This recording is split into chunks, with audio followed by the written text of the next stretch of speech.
Your Steam wishlist is probably a graveyard of games you'll never actually install. Meanwhile, some of the most interesting open-world stuff quietly became playable without anyone making a big deal about it.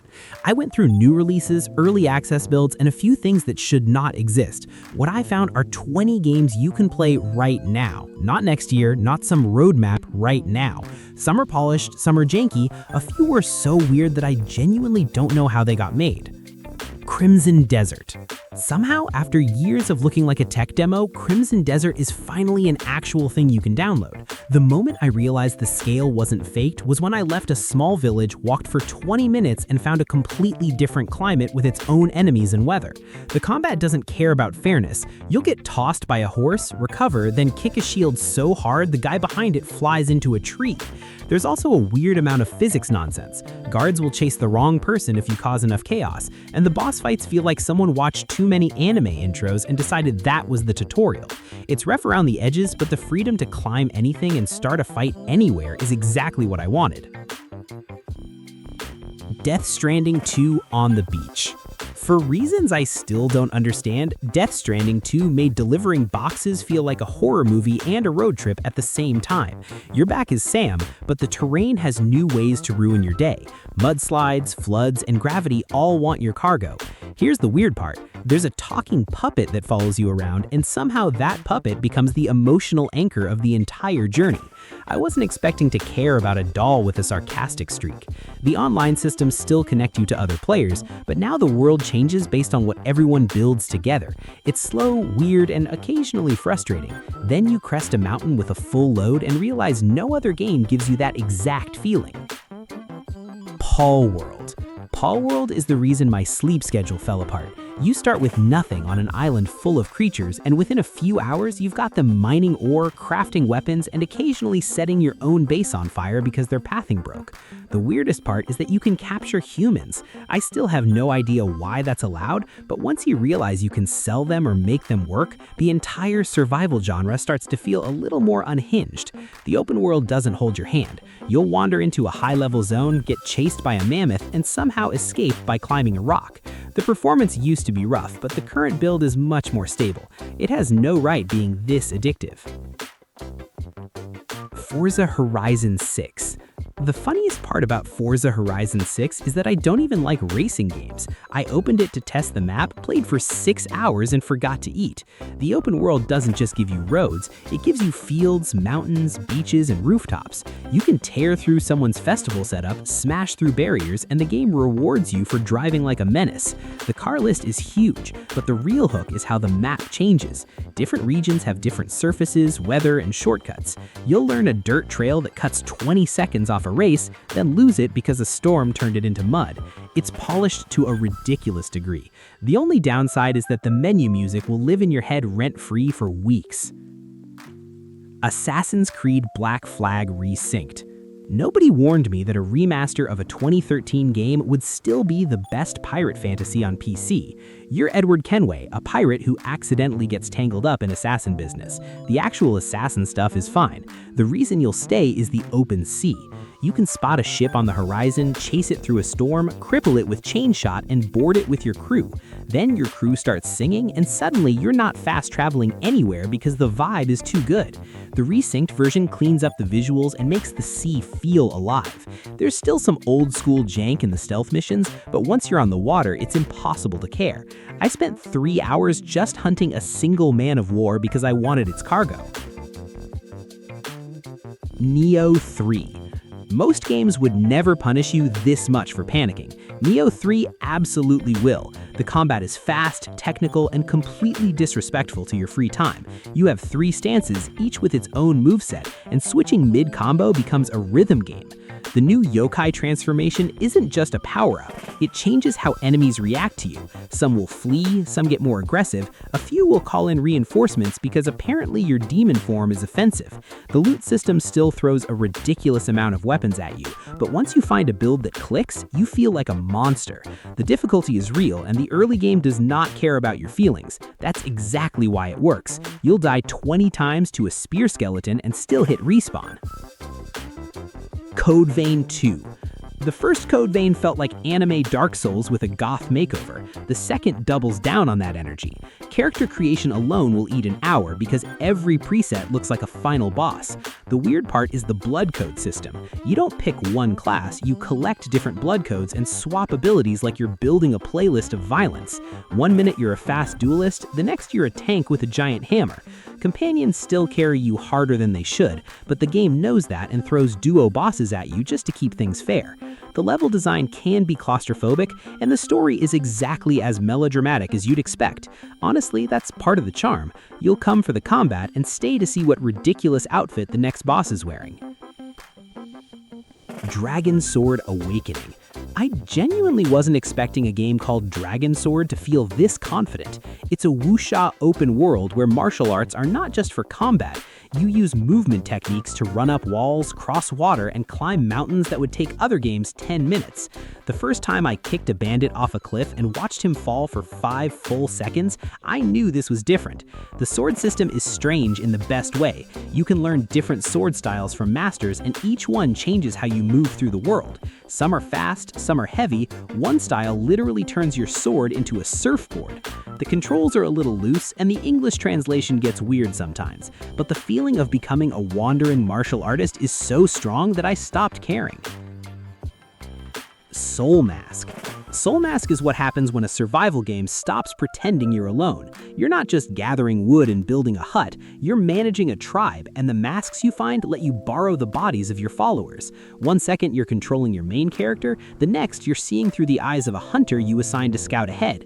If they die, you lose them. That makes every decision feel heavy. The mask system also gives you access to different combat styles and skills. Some masks make you a better builder, others turn you into a terrifying raider. The UI is cluttered and the tutorial doesn't explain half the systems, but once it clicks, you'll be running a settlement full of people who actually work, fight, and die for you. It's weirdly easy to lose hours. Subnautica 2. The first Subnautica broke something in my brain. I didn't think I was afraid of deep water until a Reaper Leviathan screamed somewhere behind me. Subnautica 2 takes that fear and adds friends, which honestly makes it worse. Now, when someone panics and drives the sub into a cave, you're all trapped together. The underwater world is huge and full of creatures that do not want you there. You'll scan everything, build a base on the seafloor, and slowly push deeper into areas that feel completely wrong. The co-op changes the vibe from lonely survival to chaotic group therapy. There's still early access jank and the performance needs work, but when the lights flicker and you hear something huge outside the glass, none of that matters. You'll scream, then you'll come back. StarRupture. StarRupture is one of those games that sounds like a standard sci-fi survival until the sun tries to kill you. The whole planet runs on a cycle. Build too slowly and a solar flare will fry your base, your machines, and possibly you. So you're constantly racing the weather while trying to automate mining, power, and defense. The tech tree gets wild. By the mid-game, you'll be setting up conveyor networks, drones, and turrets that fire at creatures you didn't know could dig. The opening hours are rough, the menus are not friendly, and you can absolutely build something that collapses. But that's the fun. You'll fail, rebuild, then stand inside a base you designed that actually survived the end of the world. It's a game for people who like solving problems under pressure. Eden Crafters. Eden Crafters looks like a cozy survival game, and for the first hour, that's exactly what it is. Then you unlock automation, and suddenly you're designing production lines at 2 a.m. The world is bright and friendly, but the factory building can get surprisingly complex. You'll start by hand mining, then build machines that mine for you, then connect them with belts, splitters, and storage. The fun comes from watching a system you designed run on its own. You'll fix one bottleneck, then find 3 more. That's the entire game, and it's quietly brilliant. The map is open enough that you can spread your factory across biomes. There's not much combat, and the game doesn't explain its advanced tools well. But if you've ever wanted a cleaner, friendlier version of a factory sim, this one will eat your weekend. Witchspire is the kind of game that makes you feel like a wizard who skipped magic school and started experimenting. The spell system is built around combining elements: fire, ice, lightning, force, and a few weirder ones. You don't just pick a spell, you create one by mixing different runes. I accidentally made a gravity fire combo that launched enemies into the air while they burned. Then I realized I could do it to an entire group. The open world is full of old ruins, floating rocks, and enemies that react to your magic in ways you won't expect. It's not a huge budget game. The combat can feel floaty and the performance dips in bigger fights, but the freedom to break encounters with weird spell combos is the entire point. I kept trying ridiculous things just to see if the game would allow them. Usually it did. The Legend of Khiimori doesn't ask you to save the world, it asks you to ride through it. You're a courier in a huge open steppe, and your horse is everything. The first time I got caught in a storm with a message that had to reach a village by nightfall, I felt more tension than most boss fights.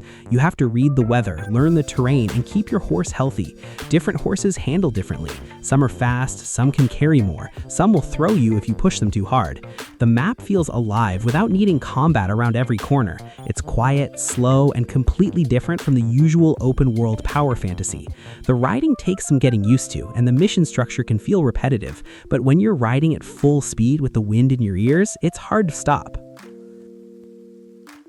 HumanitZ is a zombie survival game that doesn't care if you think you're good at survival games. You'll die from a scratch, from thirst, or from walking into a house with 3 zombies you didn't hear. The open world is grim. Small towns, farms, military checkpoints, all full of loot and danger. The zombies aren't fast, but they're relentless. At night, they get bolder, and you'll learn to plan your days around daylight. You can build a base, grow food, and even recruit other survivors. The moment I realized I could fortify a fire station and live in the garage, I was locked in. The controls feel clunky at first, and the AI survivors are not bright, but the constant pressure of scavenging, returning home, and defending your little base gives it a loop that's hard to quit. Outbound is not a game about being a hero. It's about being alone in a universe that does not care about you. You have a small ship, a few tools, and a lot of empty planets. You'll land, scan resources, build a small base, and then leave. The loop sounds simple, but the atmosphere is incredible. Each planet has different gravity, weather, and ecosystems. Some are peaceful, some have things that will hunt you. The ship itself is your real base. You can expand it, upgrade it, and automate systems while you're out exploring. I landed on a planet with pink rain and somehow stayed for 3 hours just to see what would happen when the storm passed. The game is not polished. The tutorial is almost non-existent, and the first hour can feel aimless. But if you want the lonely space explorer fantasy, this delivers. Solarpunk is the opposite of most survival games. It wants you to relax, build, and make something that actually helps the world. The setting is a bunch of floating islands full of bright colors and renewable energy. You'll gather resources, set up windmills and solar panels, and slowly build a floating home. The crafting is friendly, and there's no combat. Instead, you're figuring out how to automate farms, power machines, and keep everything running without burning fuel. The glider is the highlight. You can leap off your island and drift to another one. The game is still early access, so the building can be finicky and the animals sometimes get stuck on roofs, but the mood is so pleasant that I kept playing just to hear the wind and watch my turbine spin. It's the kind of game you open for 10 minutes and suddenly it's midnight. Occupy Mars does not hold your hand. You are on Mars and Mars wants you dead. You'll manage oxygen, water, power, temperature, and a dozen other meters while trying to build a functional base. The first few hours are brutal. I died because I forgot to close an airlock. Then I died because I drove my rover into a crater and couldn't get out. The game makes you earn every building, every vehicle, every successful harvest. The tech tree is deep, and the base building is more like engineering than decoration. You'll run cables, pressurize rooms, and panic when a dust storm cuts your solar power. It's clunky, the interface is ugly, and the learning curve is a cliff. But when your base finally hums to life and you step outside in your suit, it feels like a real accomplishment. I did not expect to get emotionally attached to a wooden plank.